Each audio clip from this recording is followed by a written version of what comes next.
In this last lecture of this entire chapter, we're going to look into one example that applies all the machinery we developed using the Caras-Theodori theorem. So we're going to look at this class of measure called the Lebesgue-Stieltjes measure. So they are measures on the real line, or you can say they're usually defined as Borel measures on the real line. So how they're defined, so we first consider the algebra, so it will define using a pre-measure on some algebra, and this algebra is very specific. So it basically consists of all the finite unions of what we call the half-open intervals A and B. So here I allow A on the left-hand side is open, but on the right is closed. So here A and B can take any value on the real line, and they can even take negative or positive infinity. So for example, if B is positive infinity, then you have a left open, but on the right you have positive infinity, you think it as closed. Okay. So those kind of interval we call half-open intervals, and one thing you can convince yourself is that if you take a finitely many of them and you take their finite union, well, some of them may have intersection, but you may notice if you have two of these half-open intervals, if they have intersection, then you will have something also a half-open interval. So the picture is that if you have half-open here, and you union something a half-open interval there, then their union again is a half-open interval like that. Okay, so that's their union. And then if you think about their complement, if I take a half-open interval, let's say here, and then you take the complement, what's complement on the left? Well, it's basically from negative infinity to this point, let's say A. And on the right, you have a half-open interval, let's say from B to positive infinity. So you can write it as the union of two of these half-open intervals. Okay, so this is the complement of a half-open interval is again a union of two of these. All right, so you can kind of convince yourself based on these two facts that if you just take the finite union of these half-open intervals, you will get an algebra. Okay, so we're going to work with these finite union, this algebra. Okay. Now the question is, suppose I consider there's some measure on the Borel sigma algebra on the real line, and let's assume that this measure maps each of these negative n to positive n, this closed interval, to some finite number. So this mu, you can convince yourself that it will imply you have a sigma finite measure. Then if you consider this measure mu, and because Borel set certainly contain all these half-open intervals, you can restrict your mu to this algebra of finite union of half-open intervals, and you'll get a pre-measure in this way. From the previous lecture, we saw if you have something sigma finite, then the pre-measure has a unique extension. So this pre-measure, we call it mu zero here, uniquely determine your measure on the Borel sigma algebra. So now the question is, what kind of stuff we can say about this pre-measure, or how can we define such a pre-measure? Okay, so this is kind of the question we're trying to answer in this last lecture of the first chapter. Okay, so roughly the idea, I'm going to talk about something very non-rigorous, but the idea is that the measure of a half-open interval AB, what it looks like, okay, so this is really non-rigorous here. So what it looks like is some kind of integral from A to B of the D, well, you integrate 1 of D of this mu, okay, or mu 0 if you like. And if everything is in the Riemann sense, if you think about the Riemann integral of some integral from A to B, that would look like something like an f of B minus an f of A, where f is an antiderivative. Let's assume everything is continuous, everything is nice here. So the idea is that each of these mu0 of the half-open interval AB, let me destroy all the evidence of these non-rigorous stuff. But the idea is I want to write it as a difference of some function f. You can think about this f as the kind of the antiderivative of your measure or the antiderivative of some kind of integral, okay?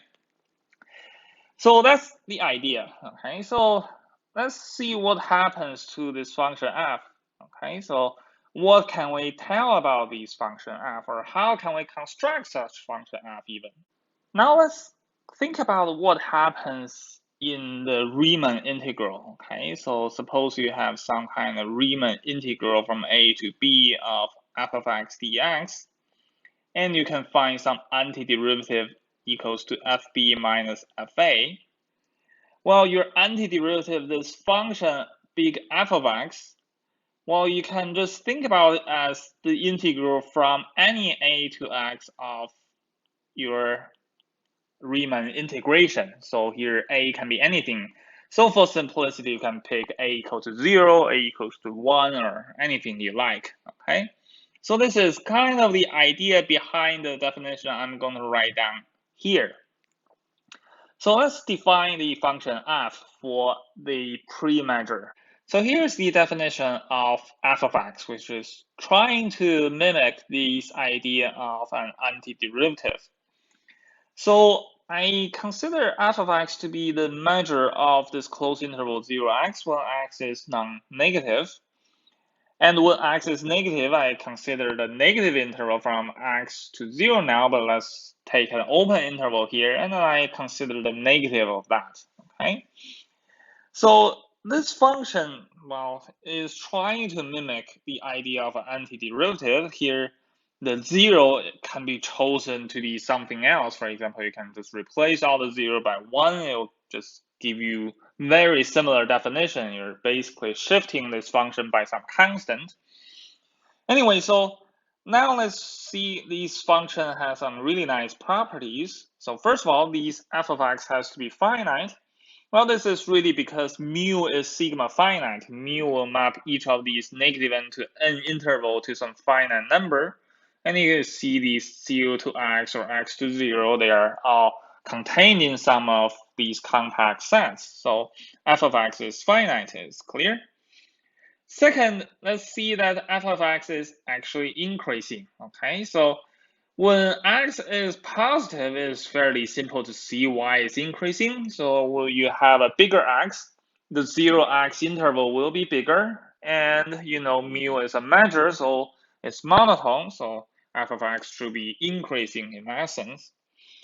And you can probably convince yourself when one of the x is negative and one is positive, then, well, the negative will give you a negative value, positive will give you a positive value, so they're non-decreasing, okay? And convince yourself when you have two x that's both negative, f of x is also increasing.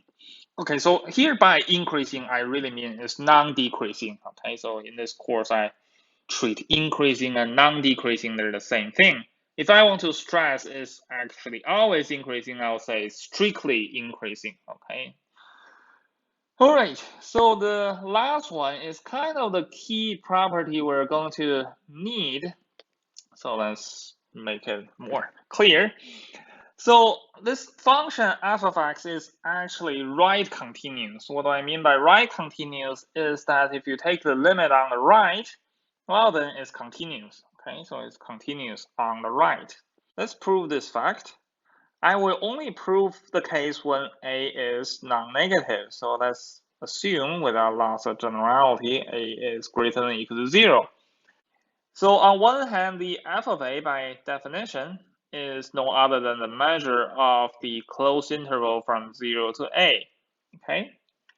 Well, I want to show that this is equals to the limit of x goes to a plus of the f of x, okay?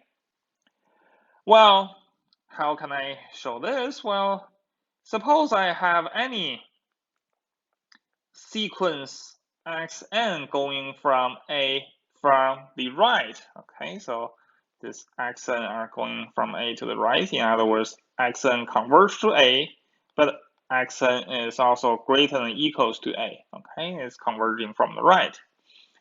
So for each of these such sequence xn, then we have that this 0A interval, you can convince yourself this is the intersection of all these 0xn.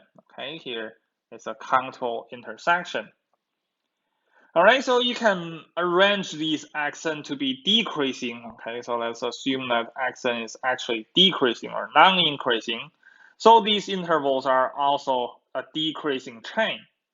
So from your assignment, you show that the mu of this 0a is equal to the limit as n goes to infinity of mu of each of these 0xn. Okay, so here I have a decreasing chain, and everything has finite measure, so I can drop it to the limit. And by definition, this will be equals to the limit when n goes to infinity of f of xn. Okay, so we have that the mu of 0a closed interval, which by definition is f of a, that's equal to the limit of each of these f of xn, where xn is any sequence converging to a from the right. Okay, then it's a fairly standard fact from real analysis that the fa is simply the limit when x goes to a from the right of these f of x. Okay, so this limit you can, if you can show it converge for every sequence converging on the right, then you can just say it's the limit when x goes to a from the right. Right, so this f of x, we show that is actually right continuous. This is really because of this intersection of these closed intervals give you another closed interval. Okay. However, this function f may not be left continuous. If you consider things from the left, if you try to do the same argument, you realize things doesn't add up. So here is an example where you have a function that's strictly right continuous but may not be left continuous. So let's recall what we call the Dirac measure, centered at a point, sometimes also called the point mass measure. So let's just fix a number a in the real line. Then the delta of a is, by definition, it just measures whether this a is in the set. If it's in there, you return value 1. If it's not, then return value 0. We saw this is actually a measure before. So consider this measure, well, it's a finite measure, so it certainly satisfies these delta of a of negative n to n less than infinity. Well, if I define these function f using these delta of a, then let's consider the case when a is positive. So if you have an x which is greater than or equals to a, well, then a is certainly contained in 0 and x. Let's assume a greater than 0 again. So the a is in there, so the function will return a value of 1.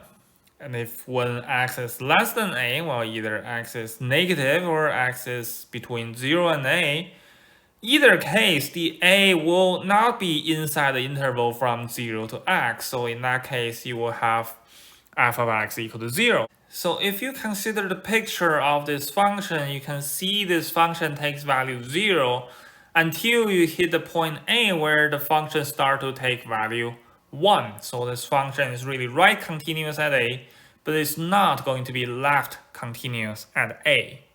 So now we see how we can define a right continuous and finite function from a Borel measure that's finite on these negative n to n. The goal of the rest of this lecture is actually show the converse. Suppose I start with a function that satisfies these three conditions.